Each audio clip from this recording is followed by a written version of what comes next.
Angelie from Oversight Global here once again. Now, for those of you who don't know me, I am a professional career and leadership coach. I'm also a trainer as well as a speaker and author. I have an over 20-year career in the healthcare industry, a majority of that time in leadership and management roles. I am also the founder of Oversight Global. We're an organization that addresses the consciousness crisis in the world by advocating for awareness and consciousness. We strive to educate and empower others to be aware of and strive to fulfill their fullest potential and uniquely contribute to the world. Now, today, let's talk about the keys to successful relationships. So let's start with communication skills. Now, the word communication is a general word, and its meaning it could take on many roles depending on the use and context. It also has many formats as its delivery mechanism. Now, you can listen to music, watch videos, you can read a book.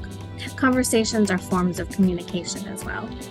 Now, because of the general aspects of communication, it's difficult to imagine formulating it into a skill, right? But it is possible. And many places out there offer communication classes, which evaluates the field of communication. It's not necessary to study at a 4-year college or at a university or anything like that. You can actually enhance your skills of communication on your own by just knowing what it encompasses. It can take just basic knowledge and some practice. Now, the biggest skill that you can use to communicate is to listen better. People are not natural listeners. We're usually focused on ourselves, right? It's how we are wired. We will always put ourselves first. Now, part of that is a survival mechanism, but because of our self-serving nature, listening to others usually comes secondary, and it requires us to put effort into being better listeners. Now, to increase your ability to listen to others, the next time you're speaking with someone, try repeating back everything that they say. It's called reflective listening. They may be a little unnerving to them at first, but if they look at you with a bewildering look, explain that you just want to make sure that you understand what they're saying. Now, once you get past the awkwardness, they'll actually start to welcome the exchange because they can tell that you are really focusing on really wanting to understand what they're trying to communicate to you and reflecting that back to them. Now, the next step towards better communication is to use simple language. Now, when you want others to understand your meaning, you need to make sure that everyone will understand the words. Now, people have different levels of education. Therefore, you want to use the lowest common denominator when speaking to everyone. You should not view this as a means of looking down at others. Your goal is to make sure that you're understood.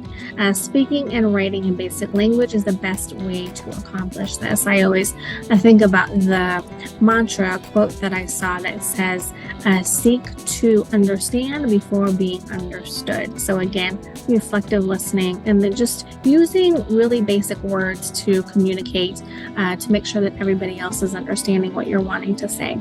Now, you must consider the feelings of others with whom you're communicating with as well. Even if you're a manager, barking orders at people is one of the least effective ways to communicate, right? Now, consider everyone's opinions and needs.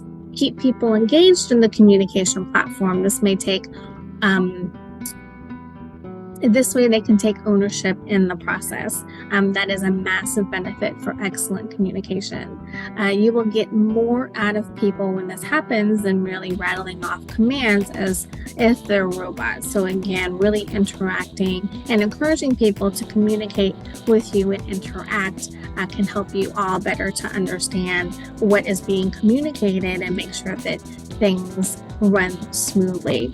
So there are some instances, such as in the military, where shouting at orders is necessary. But again, if you're not in the military, then probably isn't a place anywhere in the workplace or in personal relationships where you should be barking out or yelling orders.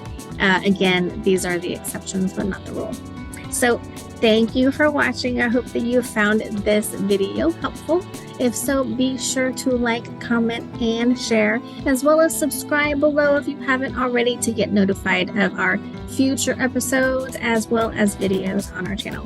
Thanks again, and we'll see you in the next video.